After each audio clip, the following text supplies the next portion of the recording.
अस्सलाम वालेकुम प्यारे दोस्तों, कैसे हैं आप? उम्मीद है खैरियत से होंगे। अल्लाह पाक आप सबके घरों पर अपनी रहमतें और बरकतें नाजिल फरमाए। तो प्यारे दोस्तों, आपका रमज़ान कैसा जा रहा है? उम्मीद करती हूँ अच्छा जा रहा होगा। तो जनाब शगुफ्ता का किचन में खुश आमदीद।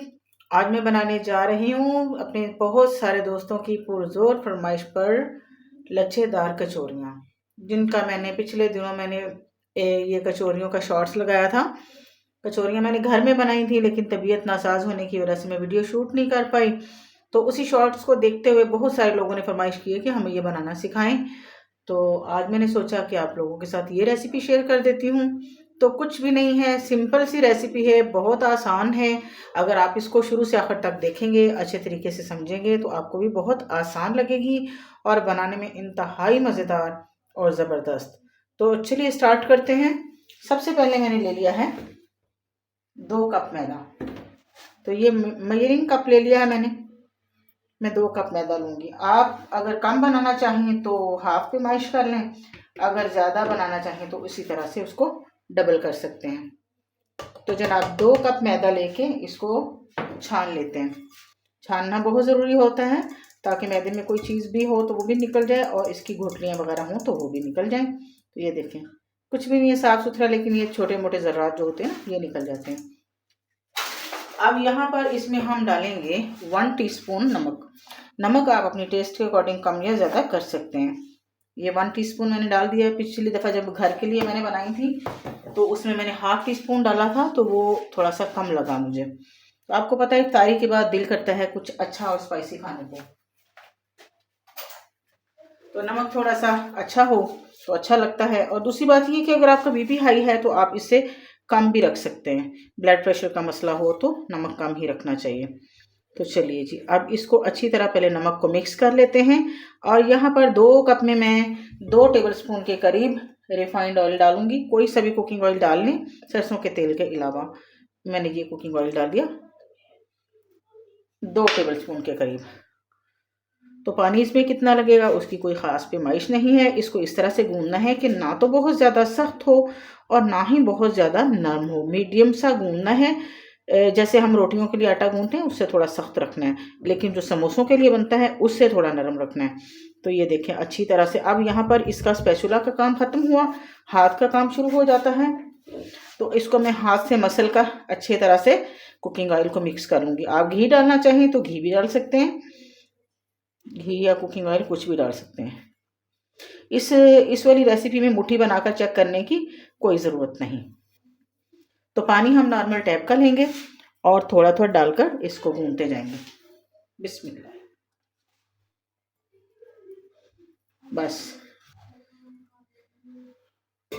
इस तरह करते हुए मैं इसको गूंथ लूँगी। तो आटा हमारा मिक्स हो चुका है, लेकिन इसको हम 5 से 7 मिनट तक इसी तरह गूंदेंगे।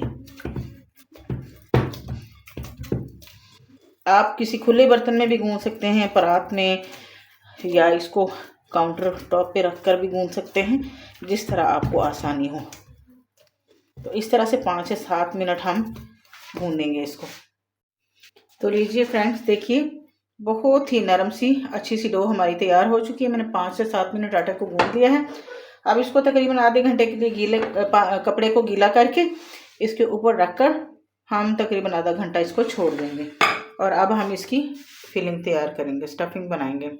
तो चलिए जनाब, अब हम आ चुके हैं स्टफिंग की तरफ। एक बड़े पैन में मैंने सरसों का तेल डाल लिया है। आप जैसा कि जानते हैं मैं सरसों के तेल में सारी कुकिंग करती हूँ, कुकिंग ऑयल भी यूज़ करती हूँ, लेकिन ज़्यादातर खाने मेरे सरसों के तेल में होते हैं। मैं आप सबसे भी कहूँगी कि सरसों के तेल में खाइए, खुद को भी तंदुरुस्त रखिए और अपनी फैमिली वालों को भी तंदुरुस्त रखिए। तो ये जनाब सरसों का तेल मैंने 2 से 3 टेबल स्पून डाल लिए हैं। सबसे पहले इसमें हम क्या डालेंगे स्टफिंग के लिए, ये अदरक चला गया और साथ ही ये चॉप किया हुआ 1 प्याज। इसको हल्का सा सौते करना है, इसको ब्राउन नहीं करना। तो लीजिए जनाब, प्याज सौते हो चुका है। यहाँ पर अब डालेंगे हम भुना हुआ सफ़ेद ज़ीरा साबुत। इसको डाल देंगे साथ, और साथ ही हम शामिल करेंगे टमाटर। और टमाटर के साथ ही हम कुछ मसाले ऐड करेंगे। तो मसाले कुछ इस तरह से हैं, कलौंजी है हाफ टी स्पून, हल्दी हाफ टी स्पून, नमक 1 टीस्पून, लाल मिर्चें हाफ टी स्पून, गरम मसाला पिसा हुआ हाफ टी स्पून, कसूरी मेथी 1 चुटकी, दड़ा मिर्च लाल, चिली फ्लेक्स जिसको कहते हैं वो हाफ टी स्पून, और अजवाइन की 1 चुटकी है, और यहाँ पर कलौंजी की हाफ टी स्पून है। तो ये सारे मसाले इसके साथ हम यहाँ पर शामिल कर देंगे। फ्लेम को हम कम कर लेंगे और यहाँ पर इसके साथ ही हम शामिल करेंगे 1 टीस्पून चाट मसाला। तो जनाब इनको बहुत ज़्यादा नहीं भूनना, हल्का सा भुनाई देनी है ताकि मसालों की खुशबू इन्हेंस हो जाए। तो अब यहाँ पर हम डालेंगे मटर डाल के 1 से 2 सेकंड के लिए भूनेंगे, और साथ ही हम बंद गोभी बारीक कटी हुई जो है ये भी शामिल कर देंगे। आधा फूल मैंने लिया है ये, आप अपनी स्टफिंग के हिसाब से चीज़ें कम या ज़्यादा कर सकते हैं। अगर आपका मसाला नीचे चिपकने लगे तो आप आंच बिल्कुल कम कर दें। और इसके साथ ही मैं हरा धनिया, थोड़ा सा ये पुदीना है जो मैंने काट लिया है, और थोड़ी सी बारीक करके हरी मिर्चें काट ली हैं। हरी मिर्चों को ज़्यादा चॉप करते हैं क्योंकि बच्चे जब खाते हैं तो उनके मुंह में अगर बड़ी आए तो बच्चे पसंद नहीं करते। तो इस तरह करते हुए 1 से 2 मिनट इसको भून लेना है। ये देखिए मसाला नीचे जुड़ने लगा था तो मैंने ऐसे हल्का सा छटा लगाया पानी का, तो ये गोभी ने भी अपना पानी छोड़ दिया है, और मटर भी क्योंकि फ्रीज थे इन्होंने भी थोड़ा पानी छोड़ा है, तो इसी में हमारा ये मसाला गल जाएगा। बस ज़रा सा इनको पकाना है। तो लीजिए जनाब, यहाँ पर आपने मटर को चबा के चेक कर लेना है। अगर आपका रोज़ा हो तो चबाएं ना, हाथ से प्रेस करके देख लें। अगर मटर नरम हो रहा है तो इसका मतलब है हमारा ये मसाला ठीक हो चुका है। तो अब हम इसमें आलू डालेंगे। आलूओं को इस तरह से हाथ से मैश करते हुए डालेंगे। तो मैं ये वेजिटेबल बना रही हूँ, आप लोग चाहें तो आप चिकन की स्टफिंग भी बना सकते हैं, मिक्स वेजिटेबल्स की बना सकते हैं, और खाली बिल्कुल सिंपल आलू की भी बना सकते हैं इसी तरह से। तो चलें जी, अब मैं फ्लेम ऑफ कर देती हूँ। तो ये हमारी स्टफिंग रेडी है। तो लीजिए जनाब, ये हमारा आटा जो है वो बहुत अच्छे से हो चुका है, हमारा मैदा। तो इसको काउंटर टॉप पे रखेंगे और थोड़ा सा और इसको मसल लेंगे।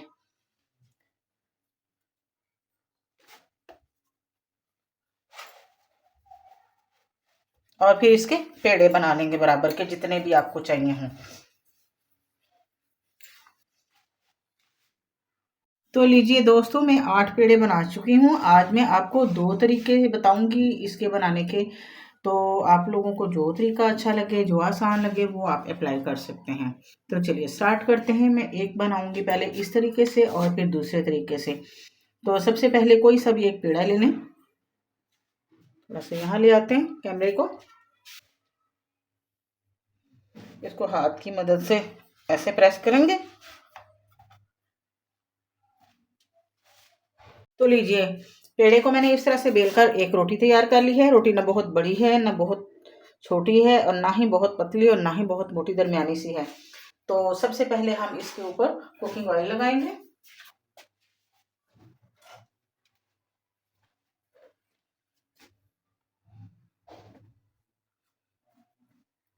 आप हाथ से लगा लें, चम्मच से लगा लें, ब्रश से लगाना कोई ज़रूरी नहीं है। मेरे पास सामने पड़ा था तो मैंने सोचा चले लगा लेते हैं इसके साथ ही।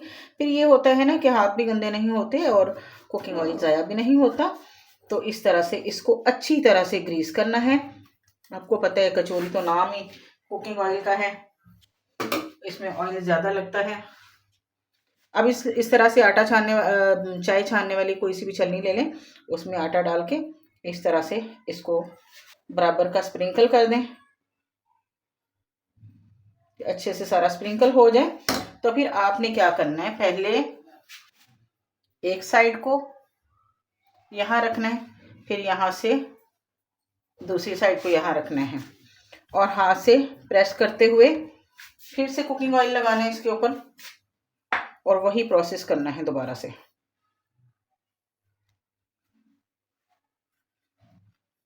ऑयल लगाया, मैदा डस्ट किया,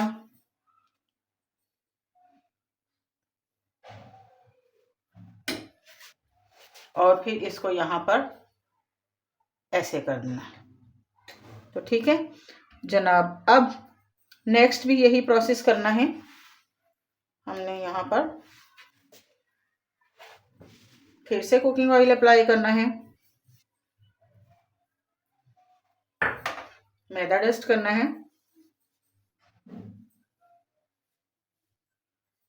और इसको ऐसे अच्छे से फोल्ड कर देना है।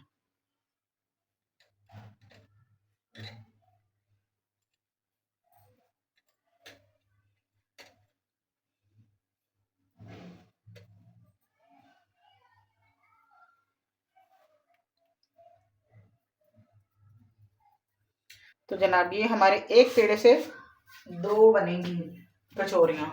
अभी मैं कटिंग का तरीका बताती हूँ आपको। तो जनाब ये छुरी से भी हम काट सकते हैं, लेकिन क्योंकि हम केक वगैरह धागे से काटते हैं ना, तो केक बहुत अच्छा आता है, तो इसलिए मैंने सोचा कि आपको धागे के साथ सिखाऊं। तो ये धागा लिया यूं, इसके सेंटर पॉइंट में ले आए यहाँ पर, यूं इस तरह पलटा के बल दे के हमने इसको यूं करना है, तो ये बहुत अच्छे से कट जाएगा। तो ये हमारे जनाब कचौरी के इस तरह से बाकी के पेड़े भी हम तैयार कर लेंगे। आप चाहें तो पेड़े, एक पेड़े से 3 पेड़े भी निकाल सकते हैं, फिर वो बहुत छोटी हो जाएंगी। तो ये साइज नॉर्मल है। अब अगला प्रोसेस जो उन पेड़ों का है, वो दूसरा तरीका मैं आपको समझाती हूँ। तो देखिए फ्रेंड्स, ये सारे पेड़े तैयार हो चुके हैं। इनके ऊपर अब हम वही वाला गीला पोना जो हमने इस पे दिया था वो डाल के साइड पे कर देते हैं। अब अगली वाली मैं आपको बताती हूँ। अगले वाले जो 4 पेड़े हैं उनकी पूरियां बेल लेनी है सबसे पहले। तो लीजिए जनाब, चारों रोटियां मैंने बराबर की बेल ली हैं और यहाँ पर मैंने कुछ मैदा लिया है और इसमें कुकिंग ऑयल डाल के कुछ इतनी थिक सी स्लरी बना ली है। तो इसको अब हम यहाँ पर अप्लाई कर देंगे। इसको हाथ से अप्लाई करेंगे तो ज़्यादा अच्छे से लगेगी।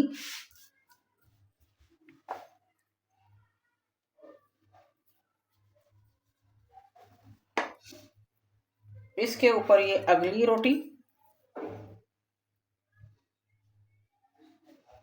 और इसी तरह से इसके ऊपर ये डालकर फिर हम हाथ से बराबर कर लेंगे।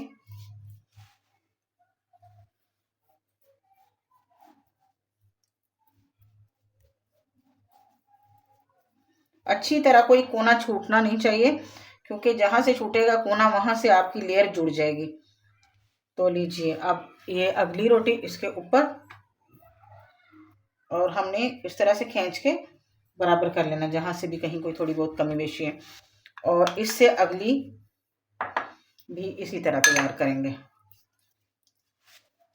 आप 2 भी ले सकते हैं, 4 भी ले सकते हैं, 5 भी ले सकते हैं। तो मेरी क्योंकि ये 4 बनी है तो मैंने 4 लेनी है। लीजिए जनाब, दोनों साइडों पर मैंने आटा डस्ट कर लिया, मैदा यानी कि। अब इसको हल्के हाथ से बेल के जितना बड़ा कर सकते हैं कर लेते हैं, जितनी ये इजीली बड़ी हो जाए।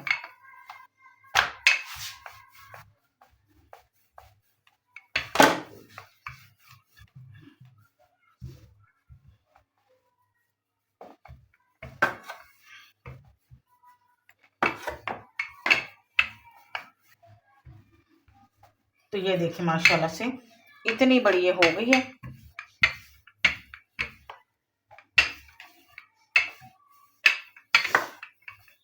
ये बिल्कुल वही प्रोसेस है जो हम समोसा पट्टी बनाते हैं,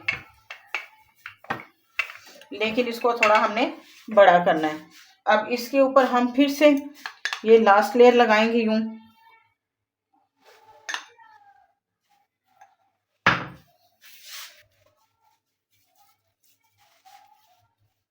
अच्छी तरह लगाना है ताकि हमारी लेयर्स बहुत अच्छी बने।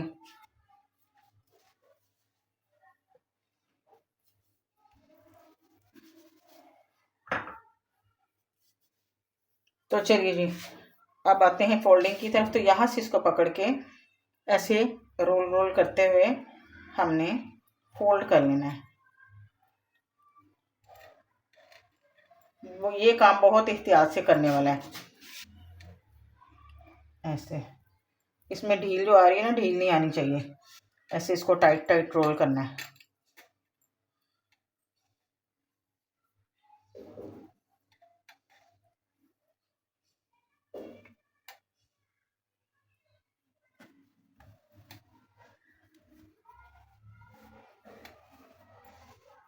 अब इस रोल को भी जितना लंबा कर सकते हैं हम कर लेंगे।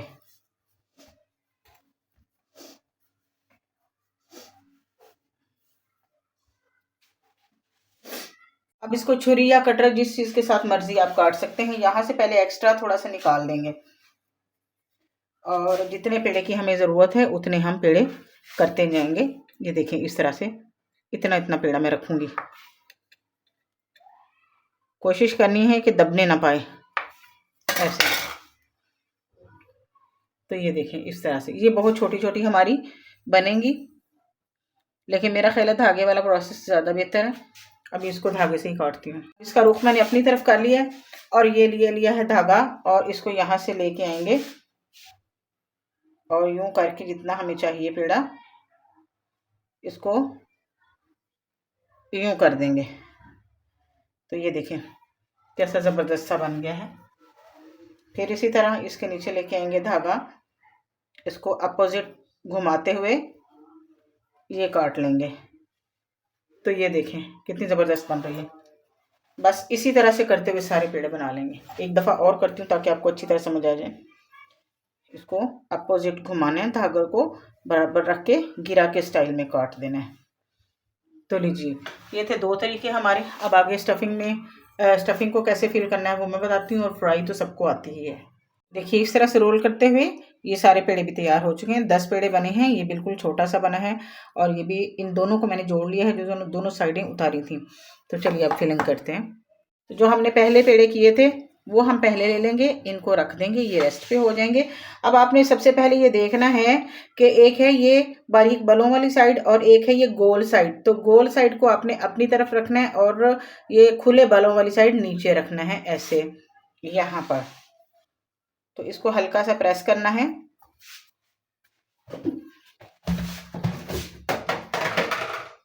मैदा डस्ट करेंगे, हाथों से हल्का सा प्रेस करना है। इस तरह से करना है कि इसके बल ज़्यादा प्रेस ना हो।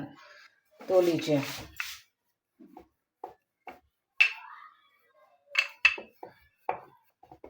प्रेस करते हुए किनारे ज़्यादा बारीक करने हैं और सेंटर से बारीक नहीं करना,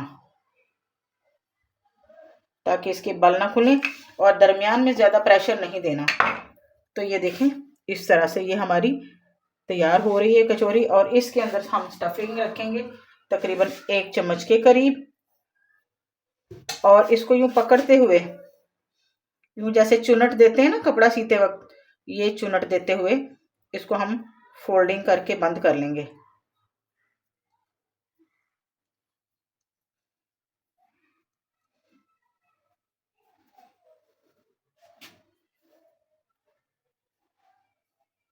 तो ये देखें, ये जब हमारी फ्राई होगी तो यहाँ से बहुत अच्छे से लच्छे खुल जाएंगे।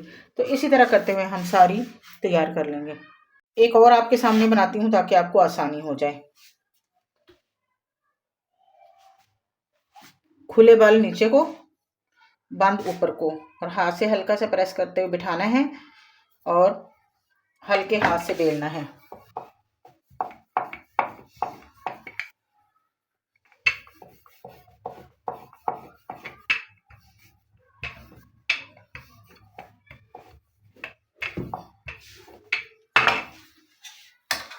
यहाँ पर स्टफिंग रखनी है और इसको यहाँ से पकड़ते हुए, किनारे पकड़ते हुए यूं बंद कर देना है जल्दी जल्दी। जो लोग कपड़े सीते हैं उनको तो ये मेथड बहुत जल्दी से समझ आ जाएगा। तो ये देखिए इस तरह से और इस तरह से। तो चलिए बाकी भी बना लेते हैं जी। तो ये सारी तो मैं तैयार कर चुकी हूँ इस तरह से। तो मैंने सोचा आपके साथ स्क्वायर वाली भी शेयर कर दूँ। तो इस तरह से हाथ में मसाला लेके इसको चौकोर बना लेना है और इसको ऐसे बंद करना है, ऐसे यहाँ पर,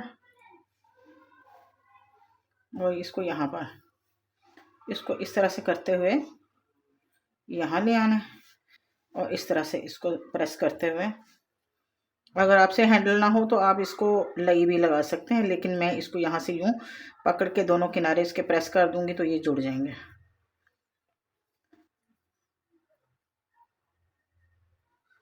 तो ये देखें, ये हमारी इस तरह की भी चौकोर भी तैयार हो गई। तो लीजिए फ्रेंड्स, ऑयल चेक करने के लिए मैं एक कचौरी इसमें डाल चुकी हूँ। कुछ हमारे पेड़े जो छोटे रह गए थे वो मैंने छोटी छोटी से इस तरह से समोसा शेप में कचौरियाँ बनाई हैं, तो वही मैंने सबसे पहले डाली है चेक करने के लिए। तो जैसे ही हमारा ऑयल जो है, ये सरसों का ही तेल है, ये ऑयल नहीं है, तो इस तरह से मैं इसको पका के देखूँगी कि ये माशाल्लाह से हमारा ऑयल गर्म हो चुका है। तो मैं फ्लेम कम कर देती हूँ और कचौरियाँ डालना शुरू करूँगी। बिस्मिल्लाहिर्रहमानिर्रहीम।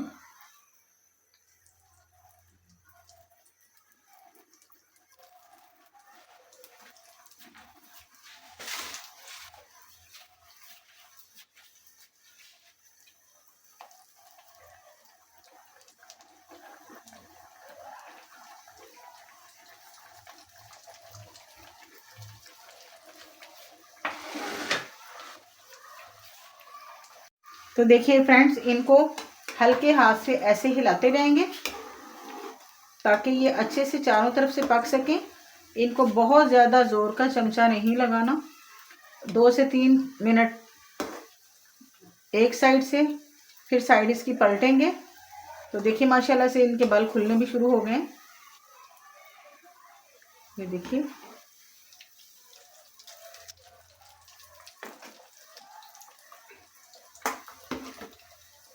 उलटते पलटते हुए इनको अच्छे से हम सेक लेंगे। कचौरियों को हल्की आंच में बनाएंगे, तेज़ आंच पे नहीं बनाएंगे, वरना वो ऊपर की तहें इनकी जल जाएंगी और अंदर की तहें कच्ची रह जाएंगी। तो ये देखिए, बिल्कुल हल्की आंच पर इनको पकाते हैं। 5 से 7 मिनट लगेंगे कचौरी फ्राई होने में। तो देखिए जनाब, कितनी ज़बरदस्ती हमारी कचौरियाँ हो रही हैं। अब मैंने पलट दी हैं, तो ये इनकी बैक साइड है, तो बैक साइड से भी कितनी शानदार है देखें, और फ्रंट साइड से भी माशाल्लाह से बहुत ही ज़बरदस्त हैं। और ये फूल रही हैं, अभी भी फूल रही हैं ये, और इनके बल खुल रहे हैं माशाल्लाह। तो ये बहुत ही अच्छी हमारी कचौरियाँ बनती हैं, लेकिन इनको लो फ्लेम पे ही पकाना है ताकि अच्छी तरह से इनकी एक एक लेयर जो है वो पक सके। तो लीजिए जनाब, हमारी सारी की सारी कचौरियाँ रेडी हो चुकी हैं। ये वो वाली हैं जो मैंने आपको फोल्डिंग करके बताई हैं ये सारी, और ये वो छोटे पेड़े हैं जो हमने रोल बना के एक दूसरे के ऊपर रख के पट्टियाँ बनाई थी। तो देखें, ये भी सारी एक से बढ़कर एक हैं, लेकिन थोड़ा सा आपको हो सकता है फ्राई में कुछ चेंजिंग नज़र आ रही हो, तो वो उसकी वजह है हमारा सरसों का तेल। सरसों के तेल की वजह से इनकी येलो मतलब लुक आती है। और ये जो हमारे छोटे छोटे कटिंग्स बची थी, तो उनको मैंने बेल के इस तरह से ये समोसे रेडी कर लिए। तो मैं दिखाती हूँ आपको तोड़ के भी अब ये कैसे लगते हैं। उम्मीद करती हूँ आज की ये रेसिपी आपको अच्छी लगी। तो देखें, इतने खस्ता हैं कि हाथ लगाते ही ऐसे टूट जाएंगे, और इतनी ज़बरदस्त इनकी फीलिंग है कि खाएंगे तो याद ही रखेंगे। लेकिन ख्याल ये रखना है कि जिस तरह से मैंने फीलिंग बताई है उसी तरह से तैयार करें। अब यहाँ से ये बताती हूँ आपको, ये छोटे हैं तो जब हम पेड़ा रख के यूँ प्रेस करते हैं तो इनके बाल आगे पीछे चले जाते हैं। तो लेकिन देखें, फिर भी ये भी कितनी इसकी लेयर्स हैं और कितनी ज़बरदस्त इसकी स्टफिंग है। ये देखें, ये सारी की सारी इसकी लेयर्स हैं। तो ये बहुत ही शानदार ये भी बनी है। और अब बारी ये देखें ज़रा, ये देखें, सब के सब इसके बाल आपको शो हो रहे होंगे, लेकिन मैं सारी तो अब ख़राब नहीं ना करूँगी। ज़ाहिरी बात है, सबने जब खानी है तो आपको दबी हुई अच्छी नहीं लगेंगी। तो मकसद ये है बताने का कि ये बहुत अच्छी और खस्ता बनती है, और एक एक लेयर इनकी अलग हो जाती है, शो होती है। ये पिछले दिनों जो मैंने शॉर्ट डाला था वो कुकिंग ऑयल में बनाए थे, तो उनकी लुक वाइज वो ज़्यादा प्यारी हैं, लेकिन हेल्थ वाइज ये ज़्यादा अच्छी हैं। देखें, एक एक बाल इनका अलग से नज़र आ रहा है, लेकिन मैं ज़रा सा दबाऊंगी तो ये टूट जाएंगे, तो मैं इनको तोड़ना नहीं चाह रही। तो उम्मीद करती हूँ आज की ये रेसिपी आपको अच्छी लगेगी। वीडियो को शुरू से आखिर तक ज़रूर देखा करें, अच्छी तरीके से समझा करें, और दोस्तों के साथ शेयर भी किया करें ताकि किसी और का भला हो सके, फ़ायदा हो सके। तो मेरी तमाम बहनें और तमाम भाई जो मेरी वीडियोस को देख रहे हैं, मैं इसको शेयर करना है लाजमी आप लोगों ने, और ट्राई भी करना है, मुझे बताना है कि ये कैसा बना है। तो इजाज़त चाहूँगी। अल्लाह हाफिज़।